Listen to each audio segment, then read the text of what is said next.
Hello and welcome to Iron Port. This program is proudly brought to you by Goyle Company Limited, the Ghana Revenue Authority, Ghana Ports and Harbours Authority, and Serene Insurance. Our media partner is the Business and Financial Times. This week we are discussing how to promote value addition on Ghana's exports as Africa gets ready for the $3 trillion free continental market, which starts January 1st, 2021. We engaged pundits who shared their views on how this vision can be achieved. Please listen to what they had to say.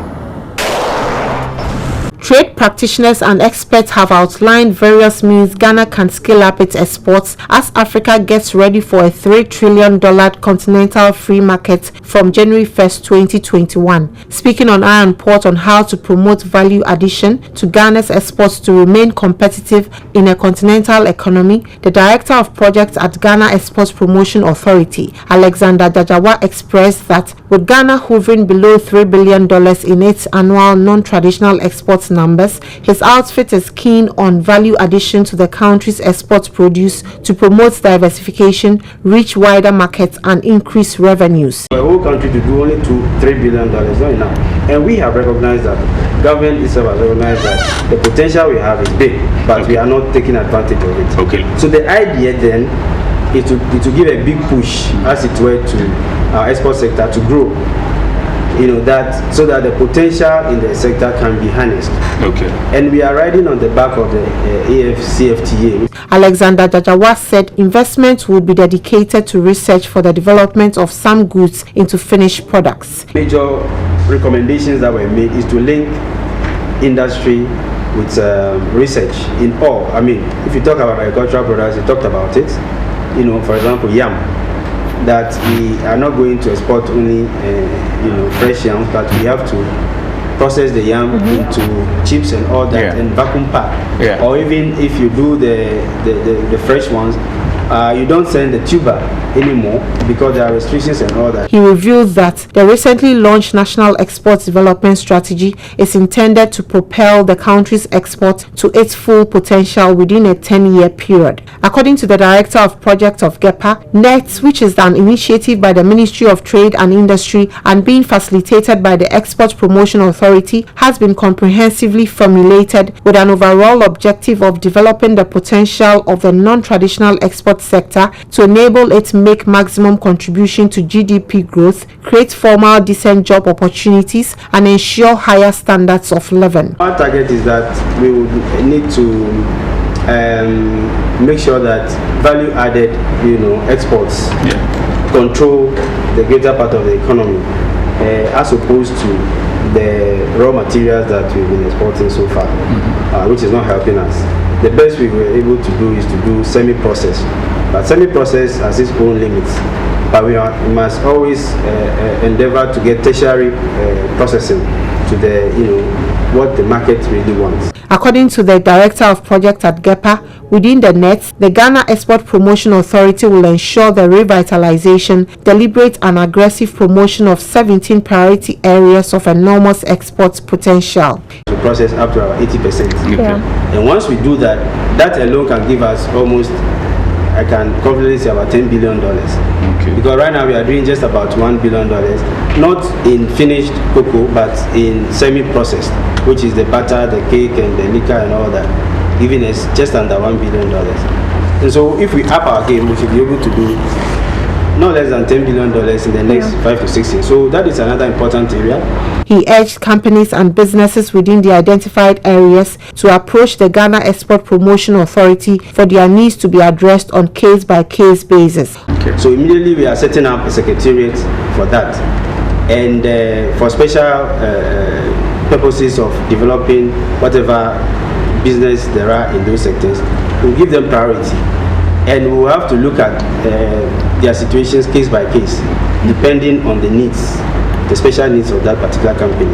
Also speaking on iron ports, the principal advisor at the United Nations Economic Commission for Africa, Dr. Joseph Atta-Mensah, called for Ghanaians to focus on the opportunities that lie within the continental free trade area, which would have a major positive impact on the prices of goods that are traded across the continent. Take cocoa, they want 80% of it value addition, and maybe 20% be the ones that we would going to export in raw form.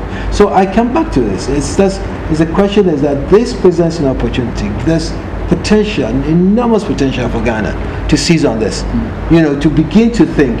Dr. Atta-Mensah argues that it is advisable to commence the CFTA implementation and address the accompanying challenges as they emerge. But I think you would have to look at it from another point of view and say, this offers an opportunity. As we continue to do it, right, some of these issues will be removed.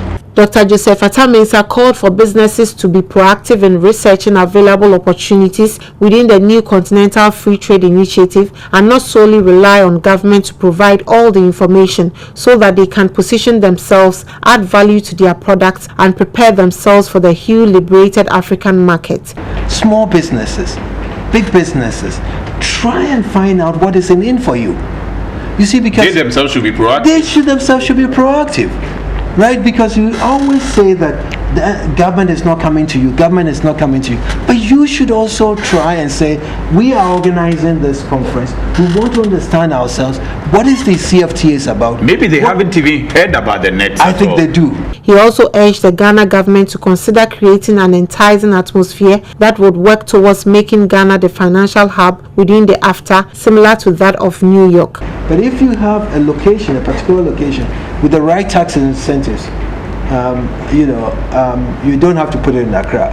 I think you should deliberately create the financial hub. Okay.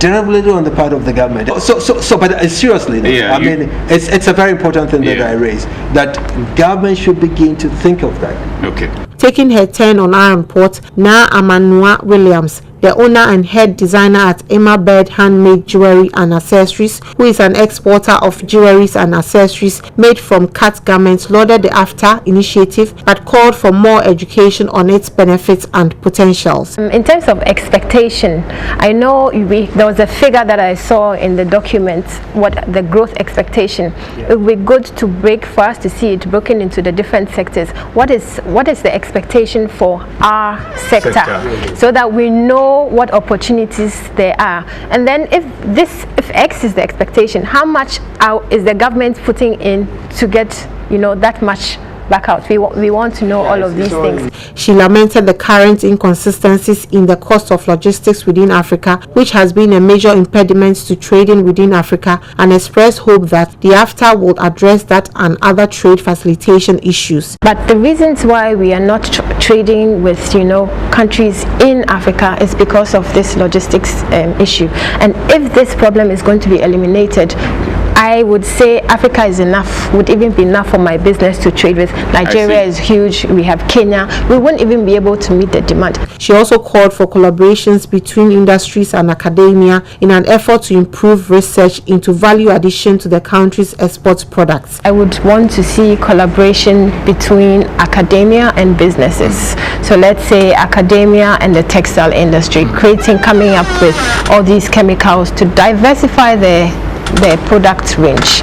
Then we want to see collaborations between the textile industry and the apparel. Na Amanua Williams, who also represented the She Trades Commonwealth Initiative, which seeks to connect about 3 million women to trade by 2021, also called for national export development strategy and the continental trade protocols in attempt to improve trade to address SDG related issues like women empowerment. We'd also like to see the SDG goals incorporated into all of this. We'd want to know, would like to see, intentional, being intentional about, the opportunities there are for women and women employment, and how we we are going to try and, close these gender gaps. The principal advisor at the United Nations Economic Commission of Africa, Dr. Joseph Mensah, added to her calls and appealed for a new approach on education that would particularly factor in entrepreneurship. According to him, that would not only improve innovation in exports, but will also address the major unemployment challenge of the society. We need to find to get the right skills. You see, most often you come out of schools, you have your degree, and you don't have a job. Yeah. Because we are not trained as entrepreneurs. We don't go to school to be trained as an entrepreneur. So I would like to see more that entrepreneurship becomes part of this curriculum.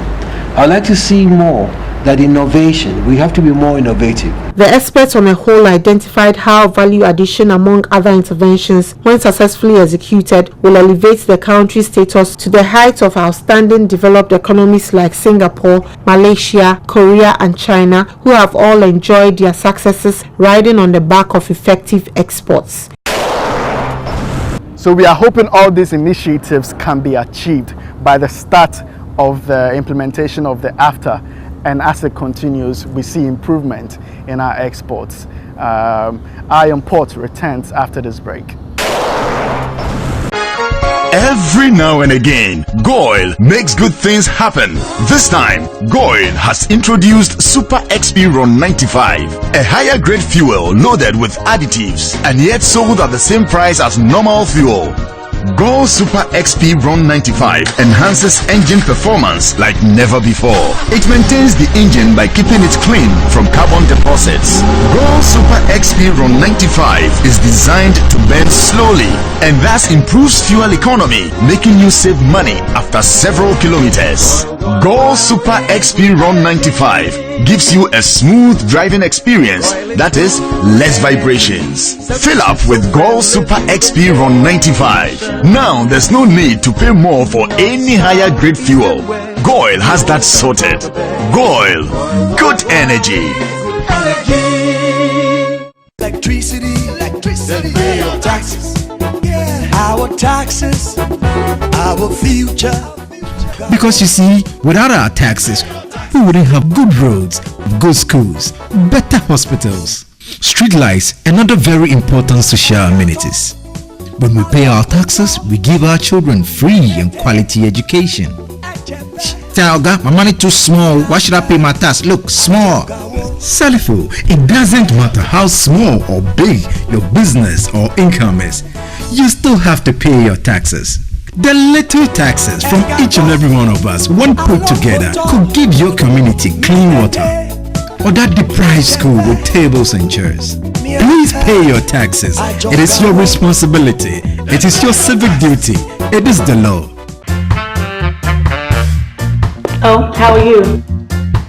Hi Yvonne, a few words please. Everyone is talking about the fire at your production house last week. How are you holding up? Has production stalled? No, not at all. My crew and everyone on my set is perfectly fine because I insure with Serene Insurance. As a matter of fact, I've had all my equipment replaced, including the vehicles that were affected. My workers have been sorted out. Even my production downtime has been covered. So it's all good. I have a meeting to attend to, so I have to get going. Sorry about that. Which insurance company did you mention? Serene Insurance, the new face of insurance, a member of First Sky Group. Coronavirus yare no yare a sign pa. So obi yebi na se opo wagu so ana se obinti gu so a utumi nya yare ni bi. Okadi ni bahani onaka oyehila ekoji. Ohe banye do. Oba wulo. Ogo bahunu. Oba chine e ojamba wohe. Oba na sen kaka. Mekme musunchon. Mekme nuni enihe. Coronavirus infection, the symptoms can range from mild, one of it being asymptomatic. Asymptomatic just means that you may not have any symptoms at all, and the disease process can gradually worsen to be a severe form, the severest being ultimately death. We are expected to sanitize our hands when our hands are not visibly soiled or you can't really see dirt on your hands. If you can see dirt on your hands, the best thing to do is to wash your hands with soap and the running water. If you're using any of the cloth face masks, always make sure you have a rubber bag ready to receive it when you remove it, or you have a bowl of warm soapy water in which you can place the mask and wash. Wash your mask, dry in the hot sun for at least 5 hours, and apply heat by way of ironing. Utiliser les ports de TEMA et de Takoradi, c'est avoir un traitement rapide et sécurisé de vos marchandises diverses en conteneurs, en sac ou en vrac, ainsi que tous vos véhicules en transit. Le Ghana a construit un parking bien pavé pour tous les véhicules en transit. Une nouvelle gare frigorifique pour le stockage de la marchandise congelée en transit. Avec un nouveau centre de traitement de données construit et la mise en œuvre efficace d'un guichet unique national qui permet aux données d'être accessibles par tous les intervenants, le traitement des dossiers dans les ports du Ghana est maintenant efficace et plus efficient. Utiliser les ports du Ghana, c'est profiter des systèmes de portes électroniques et d'exploitation des terminaux ainsi que de la réservation des navires en ligne, entraînant ainsi un parc de camions fiable pour un acheminement de vos marchandises dans les brefs délais avec un suivi satellitaire jusqu'à nos frontières. Les femmes, à vous les honneurs. Les ports de TEMA et de Takoradi célèbrent la femme. Que les bienfaits de cette célébration apportent plus de bénédictions. Welcome back. Now let's take a look at some local port and maritime news happening in the country.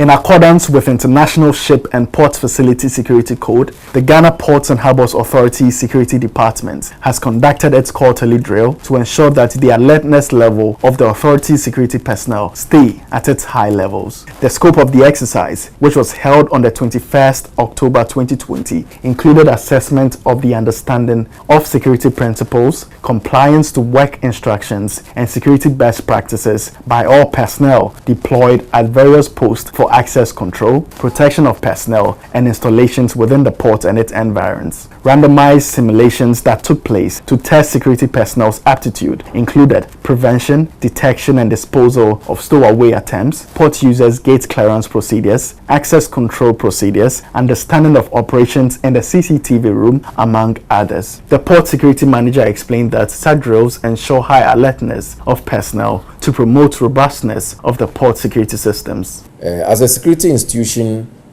human institution, we are aiming at getting things better. So this drill and others we have lined up are part of efforts that we have put in place to identify our weaknesses and to correct them. By and large, this was a very successful exercise. Colonel Kwabia added that increased capacity building exercises will be embarked on by the Port Authority towards the goal of optimum security at the port. Going forward, some people we may have to maybe redeploy, train them, educate them up to a certain standard, and then bring them back to such sensitive places. The ISPS code prescribes responsibilities to governments, shipping companies, shipboard personnel, and ports to detect security threats and take preventive measures against security incidents affecting ships or port facilities used in international trade.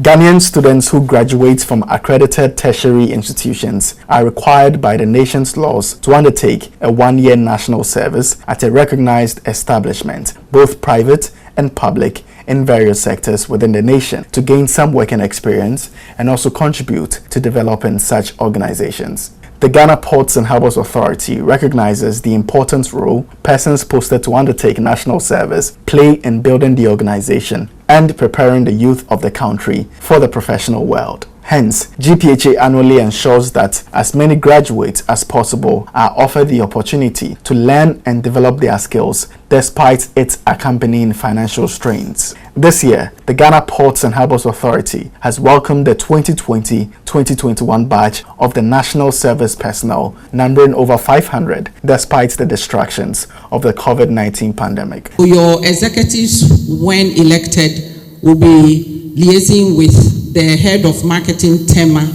to be able to handle your issues. The new batch of National Service personnel who in the interim are expected to serve in rotational shifts of 2 weeks intervals in accordance with COVID-19 protocols were charged to follow all port safety guidelines. As part of the requirements, you are to always have your ID card on. So the ID cards are not made for you to have access to the buses or to have access to the ports. You are to be identified. We need to know who you are, whether you are part of us. You also need to be alert that you are within a security zone. Whatever you are doing, you are being monitored. Meanwhile, the executives of the 2019-2020 batch of the National Service Personnel, numbering 481, whose tenure was somewhat shortened by the coronavirus pandemic, have presented some items as a token of their gratitude to the Port Authority for the opportunity given them. The items include 2 branded benches for the transport yard, 25 branded glass wall and table clocks for the various receptions of the authority, with accompanying citations. The Marketing and Public Affairs Manager of the Port of TEMA, Abna Sewa Opokufosu, who is also the NASPA coordinator, assured that national service personnel will continue to be assisted to embark on port operations-related projects that would leave a more lasting impact on the industry. What we have decided to do is that we will select a project within our operational area so that each year we will contribute to it. Then over a period we'll have maybe a school or a library or something that will have the national NASPA or GPHA having done it for the community. The Director General of the Ghana Ports and Harbours Authority, Michael Lugoje, praised the 2019-2020 batch of service personnel and encouraged them to be diligent in their future careers. We can only wish you good luck in your endeavors going forward in your search for jobs. Let's also take a look at some international port and maritime news happening around the globe.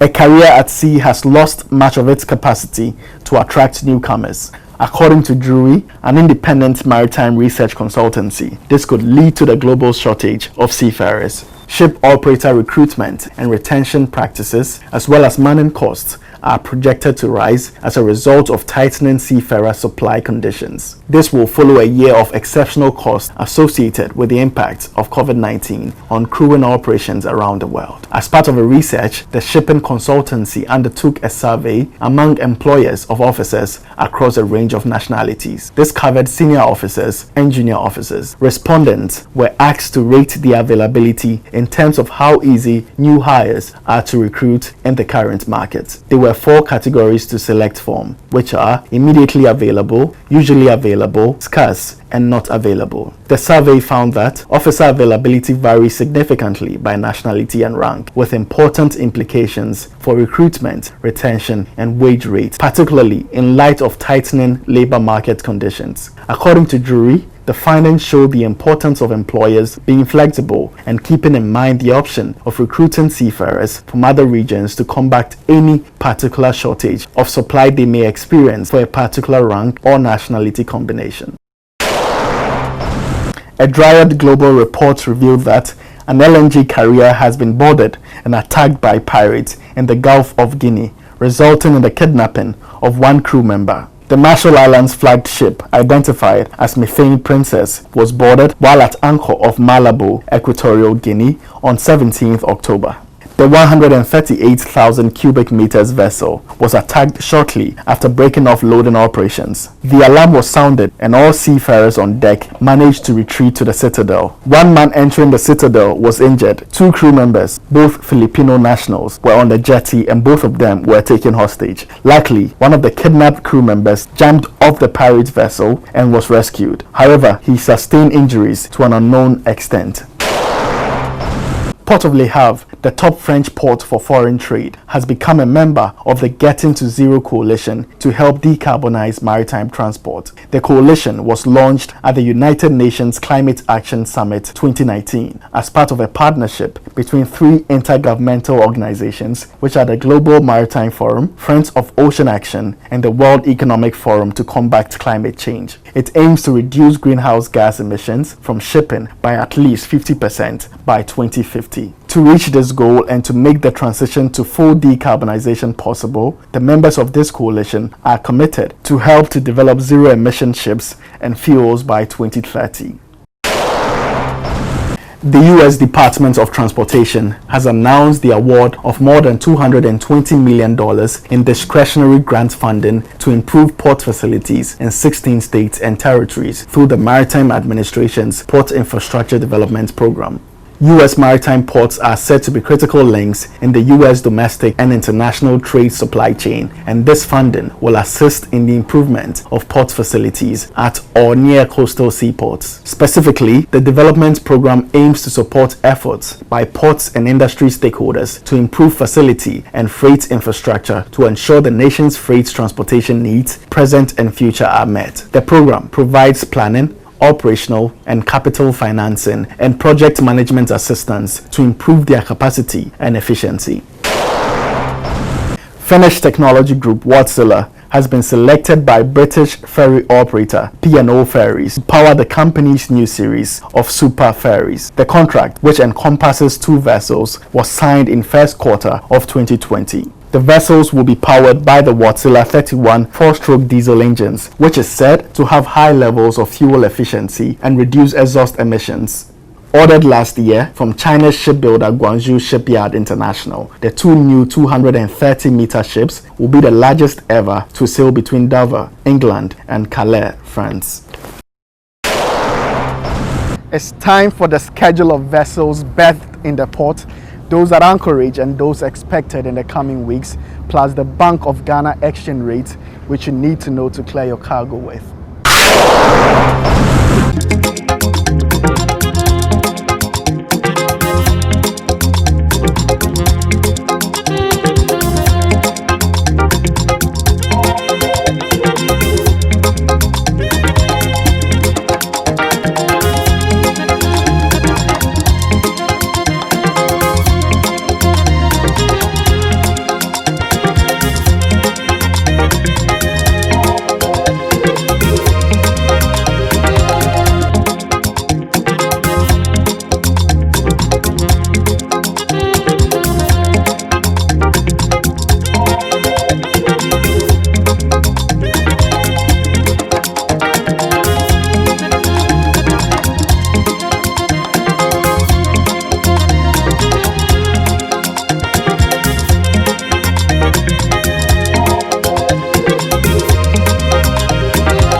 Let's listen to some comments from viewers of the program. Samuel asks, where can one go to get the full details on the National Export Development Strategy? Hello Samuel, you can obtain and download the abridged version of the National Export Development Strategy on the www.gepagana.org. Also, you can go to GEPA's offices for the full copy and physical briefing. Bosco says, how is GEPA working out to recycle discarded cloth or rags as it is known in Ghana? Bosco's GEPA has identified the garment industry as a priority area to improve within the National Export Development Strategy, and all sustainable measures like recycling are being considered. James Opoku says that, I am a young Ghanaian who wants to go into exporting of non-traditional products. Please, can I know the steps to take when exporting? James, we will urge you to take time out to either visit GEPA or contact them, and you are sure to receive all information regarding export of non-traditional products. James Opoku asks again, is there a way export promotion help potential exporters to source markets overseas? James, finding markets for exporters is one of the main activities of GEPA. Kindly approach them for better understanding. That's all for this edition of Eye on Port. Thank you for watching.